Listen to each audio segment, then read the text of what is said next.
আসসালামু আলাইকুম। আজ খুব সহজ উপায়ে তৈরি করেছি দারুণ স্বাদের কচুর শাক ভাজি। অল্প কিছু উপকরণেই রান্নাটা হবে একদম ঘরোয়া স্বাদে। চলুন আর কথা না বাড়িয়ে শুরু করা যাক। আজকে আমি কচুর শাকের ডাঁটাটা ভাজি করে আপনাদেরকে দেখাবো। আপনারা চাইলে ডাঁটার সাথে শাকও অ্যাড করে দিতে পারেন। আমি কোনো শাক নিইনি আজকে, শুধু ডাঁটাটাই ভালোভাবে খোসা ছাড়িয়ে ক্লিন করে নিয়েছি। আর এখানে হচ্ছে চুলোয় একটা কড়াই বসিয়ে দিয়েছি, তার মধ্যে কচু শাকগুলো দিয়ে দিয়েছি।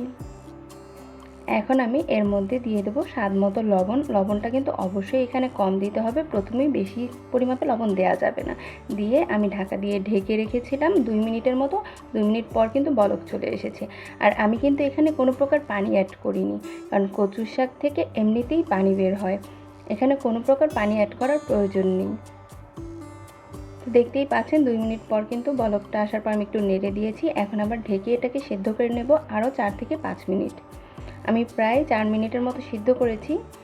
এখন আমার কচু শাকটা সেদ্ধ হয়ে গেছে। আর অবশ্যই কিন্তু পুরো ভিডিওটা দেখবেন, নয়তো কিন্তু অনেক কিছু মিস করে যাবেন। তো এখন আমি কচু শাকের পানিটা ঝরিয়ে নেব। আর এখানে চুলোয় একটা প্যান বসিয়ে দিয়েছি। আর এখন দিয়ে দেব হাফ কাপ পরিমাপে রান্নার সাদা তেল।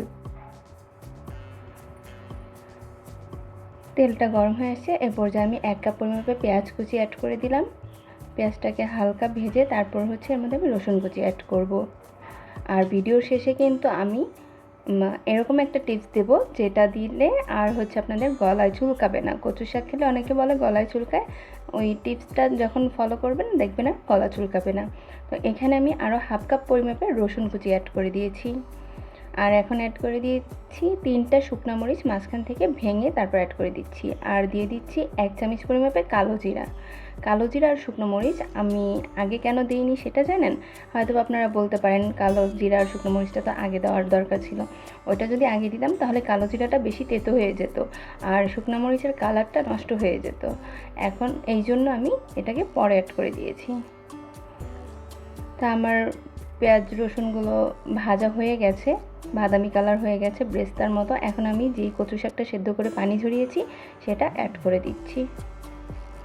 দিয়ে এটাকে ভালোভাবে নেড়েচেড়ে ভেজে নিতে হবে। আপনারা কিন্তু বাসায় অবশ্যই ট্রাই করবেন এই কচু শাক ভাজিটা, এটা কিন্তু খুবই ভালো লাগে, যে খাবে সেই আপনার প্রশংসা করবে। এখন আমি দিয়ে দিলাম 3টা কাঁচামরিচ ফালি করে। ঝালের পরিমাপটা আপনারা আপনাদের অনুযায়ী বাড়িয়ে কমিয়ে তারপর অ্যাড করে দিবেন। কচুতে প্রচুর পরিমাণে আয়রন আছে, আর কচুর শাকটা খেলে বাচ্চাদের জন্য খুব উপকার, বড়দের জন্য উপকার। অবশ্যই আপনারা চেষ্টা করবেন কচু শাকটা খাওয়ার জন্য। আর আমি যেই প্রসেসে দেখালাম এই প্রসেসটা ফলো করে রান্না করলে সবাই আপনার প্রশংসা করবে। আমার কচু শাকটা কিন্তু ভাজি করা হয়ে গেছে। এ পর্যায়ে আমি নামানোর আগে অর্ধেকটা লেবুর রস চিপে তারপর হচ্ছে ভাজির মধ্যে দিয়ে নিচ্ছি। আর এই লেবু রসটা দিলে আপনাদের যে গলা চুলকানোর একটা ভাব থাকে, বা অনেকে খেতে পারে না, যে গলা চুলকায় কচুর শাক খেলে, এটা আর হবে না। অবশ্যই আপনারা নামানোর আগে দিয়ে লেবুর রসটা অ্যাড করে দিবেন, তাহলে দেখবেন খুব ভালো লাগে। তা আমার ভাজি করা হয়ে গেছে, এ পর্যায়ে আমি নামিয়ে নিচ্ছি। দেখেন কতটা সুন্দর হয়েছে ভাজিটা। এইরকম ভাজি যদি হয় 1 প্লেট ভাত কিন্তু নিমিষেই শেষ হয়ে যাবে।